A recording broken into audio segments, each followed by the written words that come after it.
3, 2, 1. Welcome to Nicomis TV. Video. Oke guys, jadi pada kesempatan kali ini saya ingin membagikan sebuah cerita. Bisa dibilang ini sebuah pengalaman ya, pengalaman zaman dulu. Lebih tepatnya ini pengalaman orang tua saya, tapi saya juga ada.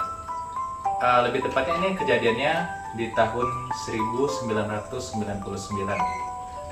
Pada saat itu saya masih berusia 3 tahun. Jadi ceritanya, pada hari itu orang tua saya, ayah saya, mama saya, dan saya, kami bertiga itu baru datang dari Pontianak menuju Bodok ya, baru sampai di Bodok. Ini kalau tidak salah ini sekitar jam 9 atau jam 10 malam begitu. Karena pada saat itu kami belum mempunyai kendaraan dan masih menggunakan kendaraan umum, yaitu bis. Kami sampai di Bodok itu sekitar jam 9 atau 10 malam. Dan dari Bodok itu, di situ tidak ada kendaraan lagi untuk kami sampai ke kampung mama saya di Sengoret. Nah, karena tidak ada kendaraan dan sementara kami harus segera sampai ke kampung, pada waktu itu akhirnya orang tua saya memutuskan untuk jalan kaki. Kami jalan kaki, tentunya kan suasana kampung ya zaman dulu ya masih sepi.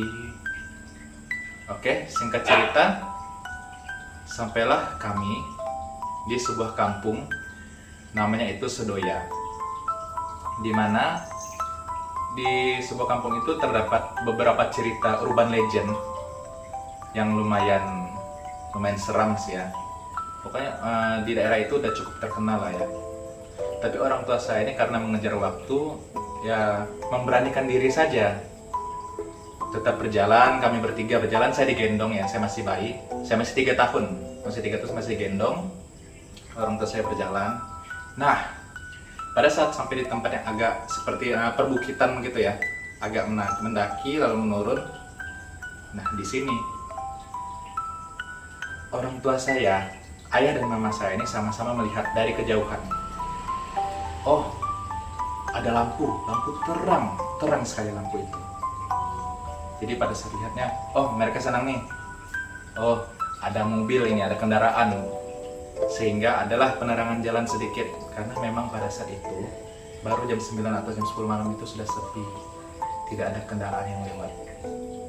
Oke, jadi mereka lihat dari jauh, oh ada mobil ini. Senang lah ya, ada sinar sedikit di jalan nih. Semakin mendekat, cahaya itu berubah. Dari yang tadi kelihatan seperti mobil, oh itu tampaknya seperti motor. Ya kita nggak tahu ya, mungkin tadi ada 2 motor berjalan, lalu satunya entah kemana, sisa 1. Oke, jadi semakin dekat nih, oh seperti itu motor. Akhirnya ayah saya mendengar suaranya, oh iya ini memang motor, ini motor. Jalan lagi. Begitu sudah agak dekat lagi, tiba-tiba ayah saya dan mama saya itu lihat cahaya itu tuh belok. Karena waktu dari arah Sedoya, dari arah Bodok, berarti mereka belok ke kanan cahayanya. Kanan. Loh, langsung mama saya ini sudah curiga. Di daerah ini seharusnya tidak ada rumah penduduk. Ini hutan. Kemana orang ini malam-malam? Dia belok ke hutan. Akhirnya pada saat orang tua sudah jalan, sudah sampai tempat cahaya tadi belok itu, saya seperti motor itu belok. Akhirnya mereka di situ kaget. Ternyata tempat cahaya belok itu adalah sebuah kuburan. Kuburan yang terkenal cukup angker daerah itu. Karena kuburan itu sudah berusia cukup tua ya. Kalau tidak salah itu dari zaman penjajahan atau apa tuh kuburan itu sudah ada. Ya. Karena udah kejadian ini, karena mereka mempercepat langkah mereka. Karena kalaupun itu orang menggunakan motor, begitu dia masuk situ, itu motor nggak bisa masuk lewat situ. Itu udah seperti paritnya. Ya kalau motor jalan pun jatuh gitu, tapi nggak ada apa-apa di situ. Tidak ada suara, itu memang hilang. Tidak ada jejak sama sekali. Ya, akhirnya mereka jalan, tetap melanjutkan perjalanan, dan untungnya tidak ada kendala yang lainnya. Begitu sampai ke kampung, sampai di Sumerep, akhirnya ayah saya bercerita tentang pengalaman yang tadi kami itu alami di daerah tersebut. Orang kampung itu hanya sambil sedikit tertawa ya bilang, ya itu hal yang biasa, karena kalian pendatang baru. Pendatang baru memang biasa akan melihat sesuatu di daerah itu. Wah, merinding cuy. Karena ini memang kisah nyata juga. Oke, singkat cerita lagi, beberapa tahun kemudian, tepatnya di tahun 2012, di mana saya pertama kali bisa membawa motor, saya jalan lagi ke tempat itu. Kali ini kejadian sore. Itu kalau tidak salah sekitar jam setengah 6 lah. Saya dan bonceng ayah saya jalan. Kali ini kami dari Sumerep mau menuju ke Sanggau ya, melewati tempat itu juga. Jalan, begitu mau sampai ke kuburan itu, nah ini mulut saya ini kurang bisa diajak kompromi ya. Secara spontan saya bilang, ya bukannya itu kuburan yang waktu itu kita pernah dikerjai di sini. Kita pernah mendapatkan penampakan di sini. Sesaat setelah saya menyebut itu, tiba-tiba saya dan ayah saya langsung terjatuh di depan kuburan itu. Untungnya pada saat itu ada orang menggunakan pick up baru pulang dari kebun. Pick up itu sudah di depan ya, sudah agak jauh. Begitu lihat kami terjatuh dari kejauhan, dia mundur lagi, balik. Akhirnya saya diberikan pertolongan pertama, di mana kepala saya ini sedikit luka, tangan kanan saya luka. Untungnya ayah saya yang saya bonceng tidak apa-apa.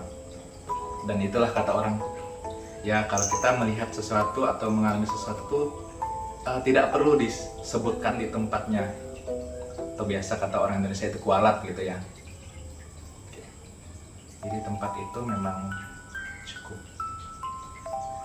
cukup misterius, cukup angker juga. Sudah sering sekali di tempat nggak jauh dari jembatan itu ada sebuah nggak jauh dari kuburan itu, maksud saya ada sebuah jembatan, dan di jembatan itu memang biasa orang sering melihat hal-hal yang tak kasat mata begitulah, tapi cukup sering menampakkan dirinya di situ, di sebuah jembatan itu. Ada yang melihat sewujudnya seperti perempuan, ada yang hanya putih-putih nggak jelas, ada juga yang pernah melihat seperti tahu hantu kuyang kan, kuyang hanya kepala dan organ-organ itu. Pernah juga nampak di jembatan ini yang tidak jauh dari kuburan ini. Oke, jadi itu adalah salah satu pengalaman yang saya alami sendiri dan saya sengaja ingin menceritakannya. Sekian dan terima kasih.